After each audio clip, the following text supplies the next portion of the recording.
Hey, what's up guys, it's MugenLord here, and today we're going to talk about CD Projekt Red. Yes, it's rare that I talk about them here on this channel. The last time I talked about them is when it came to Cyberpunk 2077, the anime, and how much I really enjoyed it, and me actually going into the game after they updated it and did a live stream talking about the game. Really enjoyed it as well, and you guys came in and participated with me in the stream, and I really appreciated it at the time.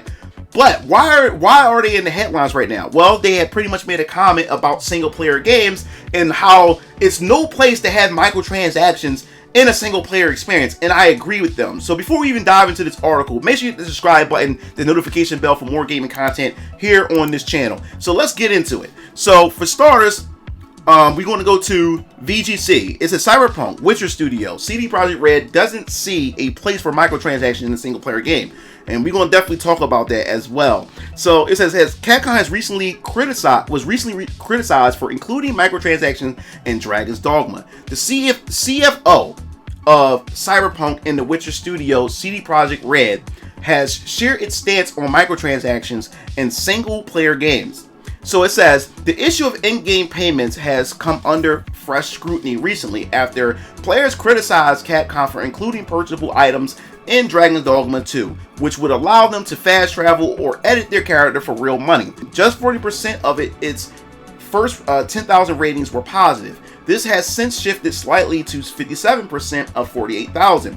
Speaking to Stockwatch, CD Projekt Red CFO suggested it would not adopt a similar stance with its future games. And that's the thing about when it comes to what we talked about, which I want to discuss pretty soon when it comes to Tekken 8.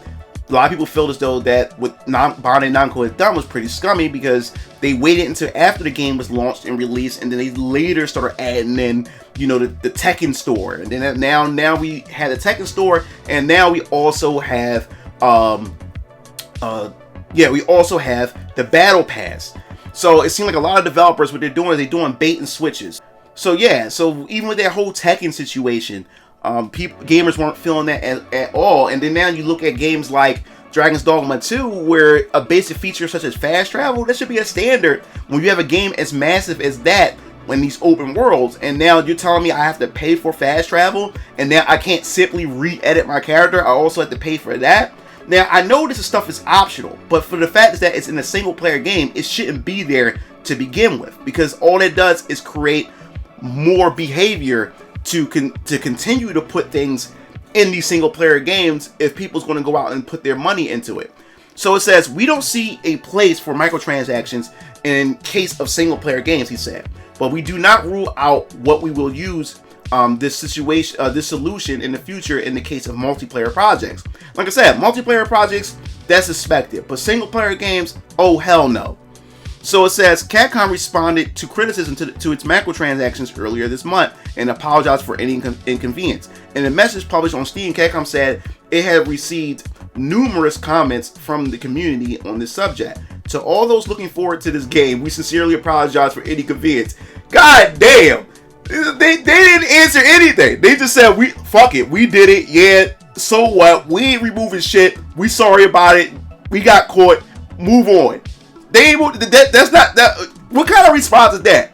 Sorry for the inconvenience, that's it. They're not changing, they're not going to change anything, they're not going to listen to the gamers, or anything of that sort. They're going to keep it in there.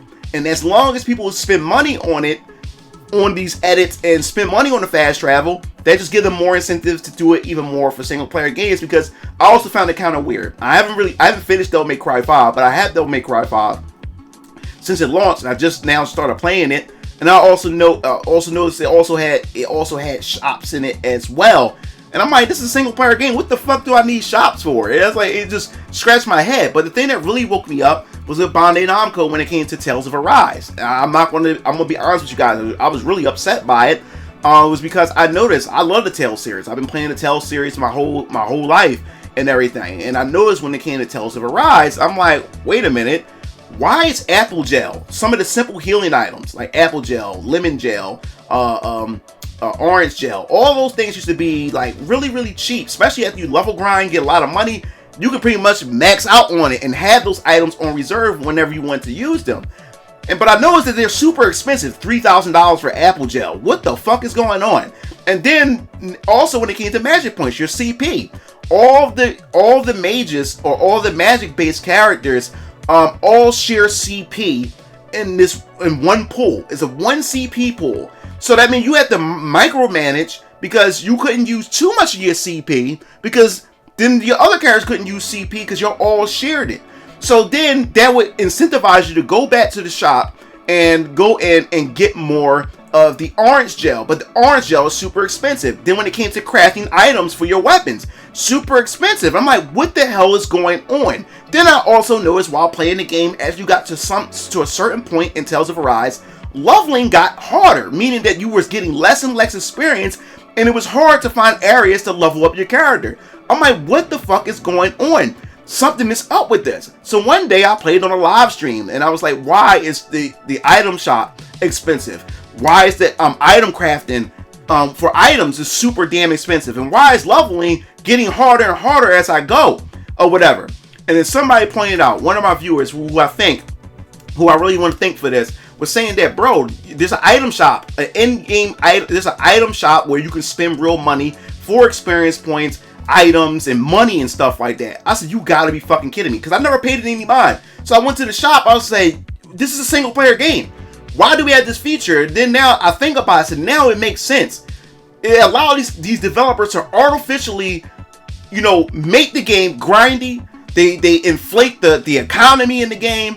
They inflate the difficulty in the game so it can pretty much take some players and encourage them or discourage them from going the grindy route, which you would do in a traditional RPG, and then you go to the shop and use in-game money to purchase that. That's fucking scummy. What do you need that for a single player game? But it wasn't until my brother DX Stripe showed me that there was a place, a temple that was underground that had all these birds. But for some reason, after every 2 fights, you will go up a level. Every 2 fights, you go up a level. So I stayed down there and grinded that out all the way up until I got to level 75. And then I went to go beat the game. Because I was near the end of the game, but it was getting harder. So once I did that, I said, I better hurry and go down to the dungeon just in case Bandai Namco get wind of it and then patch that for some reason.